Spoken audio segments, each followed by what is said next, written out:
안녕하십니까. 주식을 접하게 하는 남자 주점남입니다. 오늘 주제는 TSA 어닝 서프라이즈입니다. 처음에 그 다트에서 오타난 줄 알았어요. TSA 영업이익 자릿수가 바뀌었던데 공교롭게도 일전에 소개드렸던 한미, 리노, TSA 모두 저번 주 금요일에 실적이 나오고 상반된 흐름이 보였습니다. 가장 눈에 띈 기업은 TSE, 단연 TSE였습니다. 그리고 한미반도체는 HBM4 장비 납품 지연으로 실적이 좀 부진했고, 리노공업은 양호한 실적을 보였지만 시장의 관심이 다소 분산되었습니다. 그런데 TSE는 달랐습니다. 영업이익이 전년 대비 1254.5%? 완전 폭등했죠. 그리고 영업이익률도 3.7, 전년이 25년 1분기가 3.7%에서 27.9%까지 올랐습니다. 이건 단순한 실적 개선이 아니라 HBM과 고성능 메모리 테스트 수요가 실제로 숫자로 터진 케이스입니다. 그래서 오늘은 왜 TSE가 어닝 서프라이즈를 냈는지, 그리고 이 실적을 HBM 사이클 안에서 어떻게 해석해야 되는지 한번 봐보겠습니다. 설마 주점남이 실적만 읽어드리려고 이거 영상 찍고 있진 않겠죠? 이번 세 기업의 실적이 주는 메시지는 다음과 같다고 봅니다.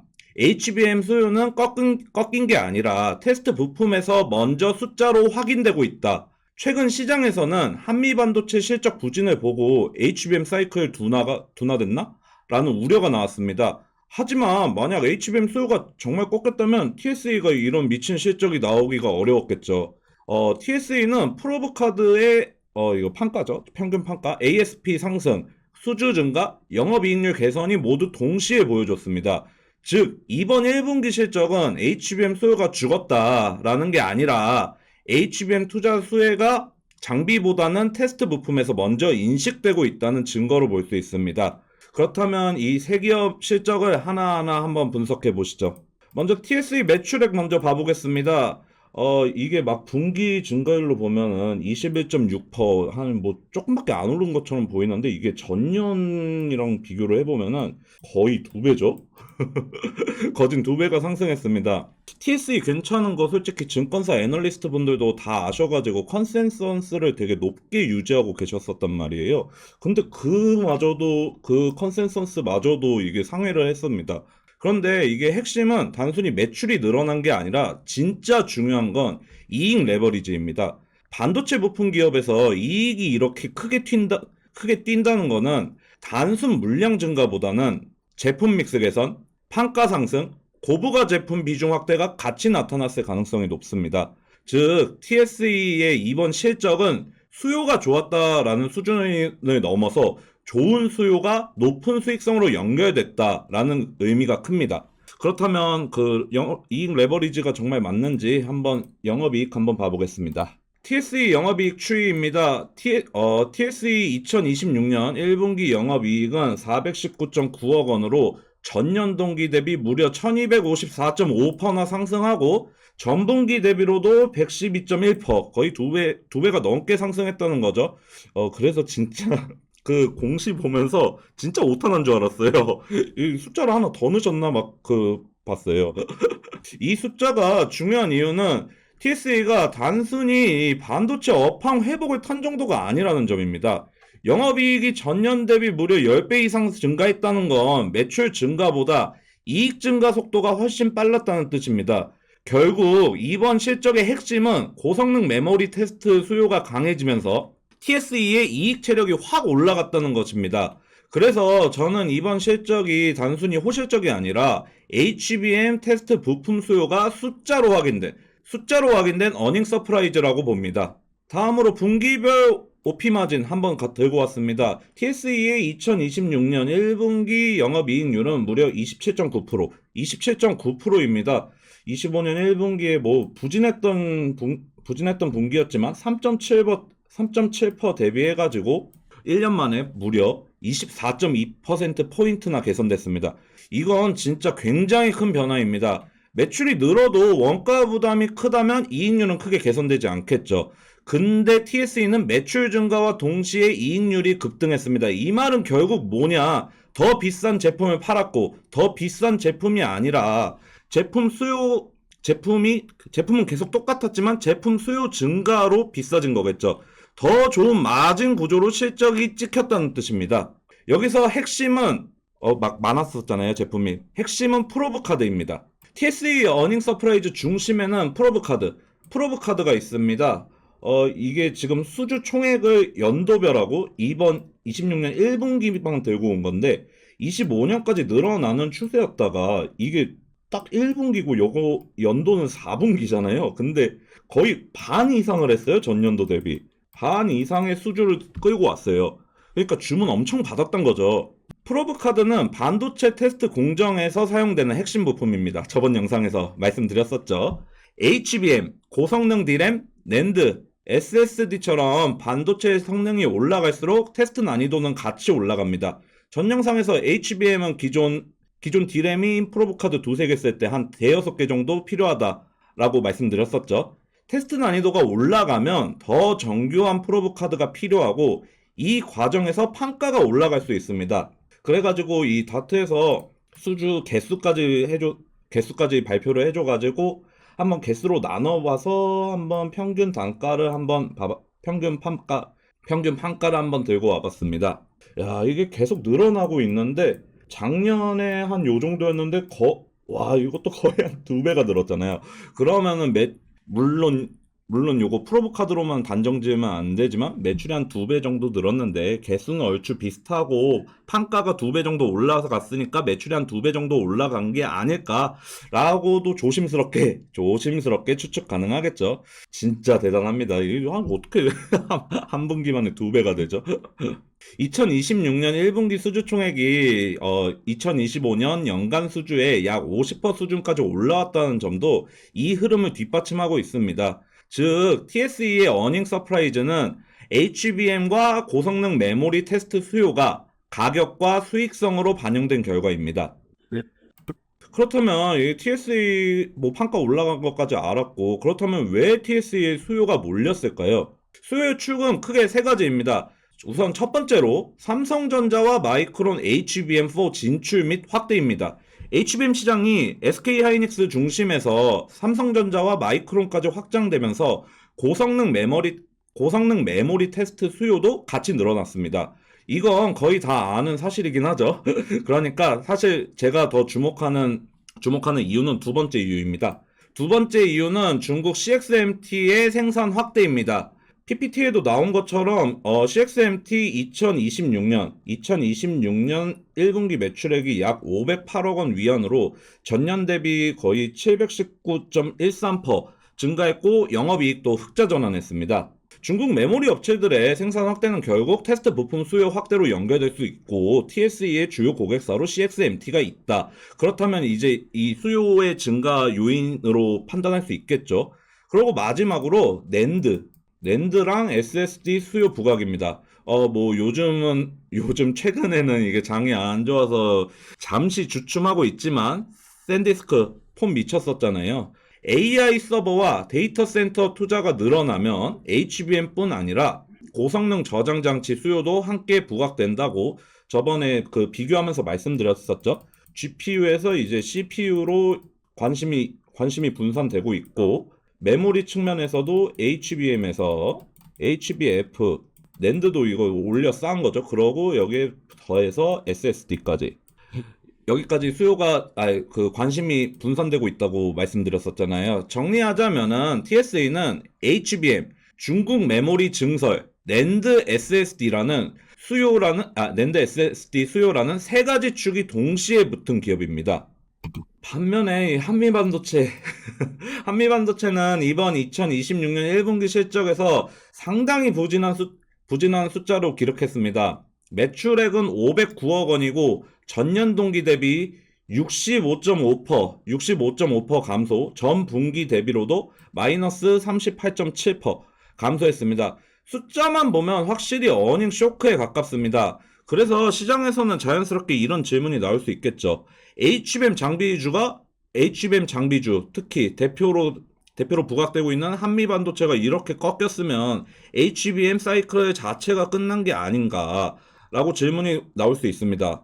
그런데 여기서 바로 그렇게 결론을 내리면 안 되고, 왜냐하면 같은 AI 반도체, 같은 HBM 밸류체인 안에서도 장비 기업과 테스트 부품 기업의 실적 인식 시점이 다르게 나타날 수 있기 때문입니다. 한미 반도체는 HBM용 TC 본더 같은 장비 납품이 핵심입니다. 장비 매출은 고객사의 투자 일정, 장비 검수, 납품 시점에 따라 분기별로 크게 흔들릴 수 있습니다. 그래서 저번 영상에서도 한미 반도체의 실적은 퐁당퐁당하는 기조가 있다라고 말씀드렸었죠. 이번 1분기 부진도 HBM 수요가 사라졌다기보다는 HBM4 램프업 지연과 TC본더 납품 시점 지연으로 매출 인식이 뒤로 밀린 영향으로 보는 게 더 적절하다고 주점남은 판단하고 있습니다.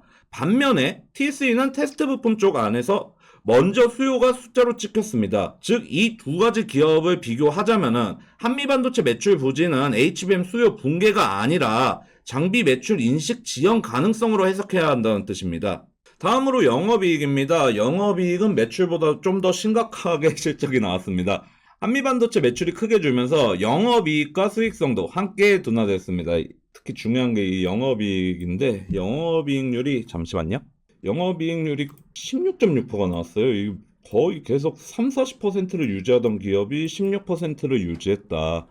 2025년 1분기 영업이익률이 47.2%였던 거와 비교하면은 전년 대비 무려 30.6%포인트나 하락한 거죠. 이 숫자만 보면 분명히 실망스럽습니다. 하지만 여기서도 핵심은 똑같은 게 이걸 HBM 수요가 완전히 꺾였다고 보기보다는 고마진 장비 매출이 1분기에 제대로 인식되지 못하면서 이익률까지 같이 눌린 구조로 봐야 된다는 겁니다. 장비 기업은 매출 인식 타이밍이 밀리면 영업이익률도 크게 흔들릴 수 있습니다. 반대로 TSE 같은 부품 기업들은 같은 기간 프로브카드 평균 판가 상승과 수익성 개선이 나타났습니다. 즉, 두 기업의 실적을 비교하면 메시지는 더 명확해집니다. 장비 쪽은 납품 타이밍 때문에 부진하게 보였고, 테스트 부품 쪽은 이미 수요와 판가 상승이 이익으로 반영됐다. 그래서 이번 1분기 실적을 볼 때 중요한 건 HBM이 끝났냐가 아니라 HBM 밸류체인 안에서 어떤 구간이 먼저 실적으로 찍히고 있느냐가 핵심입니다. 그리고 다음으로 볼 게 한미반도체의 미국 진출 그 계획입니다. 이 부분이 단순히 해외 법인을 만들겠다라는 의미보다 마이크론과 같은 현지 고객 대응력을 강화한다는 점에서 관심을 가져야 됩니다. HBM 시장은 기존의 SK하이닉스 중심의 색깔이 강했었는데 앞으로는 삼성전자, 마이크론의 HBM 확대도 중요한 변수가 됩니다. 근데 이 한미가 삼성이랑은 제가 알기로 관계가 좀 별로 안 좋은 것 같아서 마이크론만 위주로 한번 봐보겠습니다. 특히 마이크론이 HBM 투자를 확대한다면 미국 현지에서 고객 대응이 가능한 장비사에게는 분명히 기회가 생길 수 있습니다. 그래서 한미반도체 미국 진출은 단기 실적 부진을 만회하기 위한 포석이라기보다 HBM4 이후 고객사 다변화와 현지 대응력 강화를 위한 움직임으로 해석할 수 있습니다. 다만 여기서도 오늘 주제랑은 연결할 수 있는 게 마이크론의 HBM 확대는 한미반도체에게만 중요한 이슈가 아닙니다. HBM 투자가 늘어나면 본딩 장비뿐만 아니라 웨이퍼 테스트, 패키지 테스트, 품질 검증에 필요한 테스트 부품 수요도 같이 늘어납니다. 즉, 마이크론 변수는 한미반도체에는 장비 수요로, TSE에는 테스트 부품 수요로 연결될 수 있습니다. 그래서 이 구간의 결론은 한미반도체는 1분기 숫자는 부진했지만 미국 진출을 통해 마이크론 등 현지 HBM 고객 대응력을 강화하고 있다. 그리고 이 흐름은 TSE 같은 테스트 부품사에서 또 중요한 수요 확장 신호라고 볼 수 있다라고 결론 지을 수 있겠죠. 마지막으로 리노공업입니다. 리노공업의 2026년 1분기 실적만 보면은 숫자 자체는 굉장히 양호합니다. 전분기 대비도 늘고 있고 전년 대비해서도 증가하고 있습니다. 매출액은 997.7억 원, 영업이익은 473억 원이고 전년 동기 대비 매출은 27.3% 증가, 영업이익은 35.5% 증가했습니다. 이 앞에서 본 한미반도체하고는 다르게 리노공업은 1분기 실적에서 성장세를 보여주고 있습니다. 근데 여기서 중요한 건 리노공업은 TSE와 똑같은 HBM, 메모리의 직접 수혜주로 보면 안 된다는 점입니다. TSE가 이번 실적에서 보여준 건 HBM과 고성능 메모리 테스트 부품 수요였습니다. 반면에 리노공업은 조금 더 넓게 봐야 되는 게 리노공업 리노핀하고 리노소켓, 테스트 소켓 저번에 말씀드렸었죠. 얘네는 로직칩을 R&D 할 때 쓰인다. 로직칩 연구 개발할 때 쓰인다. 즉 리노공업의 핵심은 HBM 자체라기보다 AI 서버 안에 들어가는 로직칩 테스트 수요입니다. GPU, CPU, ASIC 이런 칩들이 많아질수록 테스트 소켓과 핀 수요가 같이 늘어난다는 구조입니다. 그래서 결론은 GPU, 엔비디아가 세지건 CPU, 인텔이 세지건 ASIC, 브로드컴이 세지건 리노핀하고 리노소켓은 무조건 써야 된다는 겁니다. 다시 처음으로 리노공업을 이해할 때 가장 중요한 키워드는 AI 칩 다변화입니다. AI 서버 투자는 HBM만 늘리는 게 아니죠. 엔비디아 GPU가 필요하고 AMD나 인텔의 CPU도 필요하고 빅테크 자체가 개발하는 ASIC도 필요합니다. 그리고 이 모든 칩에 공통적으로 테스트가 필요합니다. 칩 성능이 올라가고 구조가 복잡해질수록 테스트 난이도가 같이 올라갑니다. 이 과정에서 리노공업의 리노핀, 리노소켓 같은 테스트 부품 수요가 연결됩니다. 즉 리노공업은 특정 HBM 세대 하나에만 묶이는 기업이라기보다는 AI 칩이 다양해지면 다양해질수록 같이 수요가 커질 수 있는 테스트 부품사입니다. 앞에서 TSE는 메모리 테스트 쪽에서 먼저 숫자가 찍혔었고 한미반도체는 HBM 패키징 장비 납품 타이밍이 밀렸었습니다. 여기에 리노공업은 로직칩 테스트 쪽에서 양호한 실적을 보이고 있습니다. 그래가지고 이 세 기업을 같이 보면 AI 반도체 사이클은 이렇게 정리되겠죠. TSE는 HBM 고성능 메모리 테스트, 한미반도체는 HBM 패키징 장비, 리노공업은 GPU, CPU, ASIC과 같은 로직칩 테스트. 즉 이번 실적 리뷰의 핵심은 단순히 TSE가 좋았다는 게 아니라 AI 반도체 수혜가 밸류체인별로 다르게 찍히고 있다는 점입니다. 리노공업을 볼 때 핵심은 단순히 성장률보다 수익성 또한 같이 나왔다는 거죠. 2026년 1분기에도 리노공업 영업이익률은 47.4%를 기록했습니다. 이 정도 이익률은 아무 기업이나 만들 수 없습니다. 왜냐하면 테스트 소켓과 핀은 고객사별 칩 구조, 테스트 조건, 성능 요구에 맞춰야 하는 부품이기 때문입니다. 즉 단순 범용 부품이라기보다 고객 맞춤형 성격이 강하고 기술력과 납기 신뢰도가 동시에 요구됩니다. 그래서 AI 칩이 고도화될수록 테스트 부품의 중요성이 같이 올라갑니다.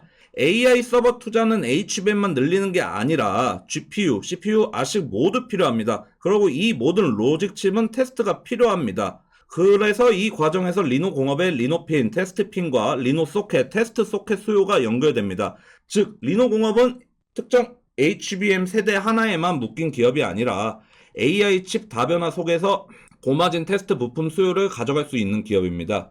여기서 TSE와도 비교가 명확해집니다. TSE는 메모리 테스트 부품에서 어닝 서프라이즈를 보여줬고 리노공업은 로직 칩 테스트 부품에서 여전히 40%대 OPM을 유지하고 있습니다. 둘 다 포인트는 똑같은 게 AI 반도체 사이클에서 테스트 부품의 수익성이 생각보다 강하게 유지되고 있다는 거죠. 다만 리노공업을 무조건적으로 좋게만 볼 수는 없습니다. 실적 자체는 아까 봤듯이 양호하지만 이게 단기적으로 저번에 말씀드렸었죠. 오너 이슈 부담이 있습니다. 이런 이슈는 기업의 본업과는 별개로 주가 수급에 영향을 줄 수 있습니다. 그래서 리노공업은 실적만 보고 바로 강하게 해석하기보다는 실적은 양호하지만 단기 수급 부담은 남아있는 기업으로 보는 게 맞습니다. 다만 여기서 중요한 건 이런 단기 부담이 있다고 해서 AI 로직칩 테스트 수요 자체가 훼손되는 것이 아니라는 점입니다. 하이퍼스케일러들의 카펙스 확대는 결국 AI 칩 투자로 이어지고 AI 칩 투자가 제일 비중이 높습니다. 그리고 AI 칩 투자가 이어지면 GPU든 CPU든 ASIC이든 어쨌든 로직칩 써야 되고 테스트 수요는 계속 필요합니다. 따라서 리노공업은 단기적으로 수급 부담을 체크해야 되긴 하지만 중장기적으로는 AI 로직칩 테스트 수요의 구조적 확대라는 포인트를 봐야 합니다. 결국 정리하자면은 TSE가 메모리 테스트 쪽에서 먼저 숫자를 보여줬다. 리노공업은 로직 칩 테스트 쪽에서 AI 칩 다변화 수혜를 보여주고 있는 기업입니다. 결국 이번 실적 리뷰에서 리노 공업을 넣었잖아요. 리노 공업을 넣는 이유는 TSE와 비교해서 누가 더 좋다라고 말하려는 게 아닙니다. 핵심은 AI 반도체 사이클이 하나의 기업, 하나의 장비에만 머무르는 게 아니라는 점입니다. HBM 메모리 테스트는 TSE에서, HBM 패키징 장비는 한미반도체에서, AI 로직 칩 테스트는 리노공업에서 확인해야 합니다. 그래서 최종적으로 보면은 HBM 수요는 꺾인 것이 아니라 테스트 부품, 패키징 장비, 로직 칩 테스트로 넓어지고 있다고 정리할 수 있습니다. 여기까지 세 기업 실적 리뷰를 마치고 다음 영상에서는 붐업데이에서 주점남이 그 처음에 가지고 왔던 D&D 파마텍에 대해서 한번 듣고 왔거든요. 그래가지고 D&D 파마텍에 대한 영상 한번 준비해 보도록 하겠습니다. 감사합니다.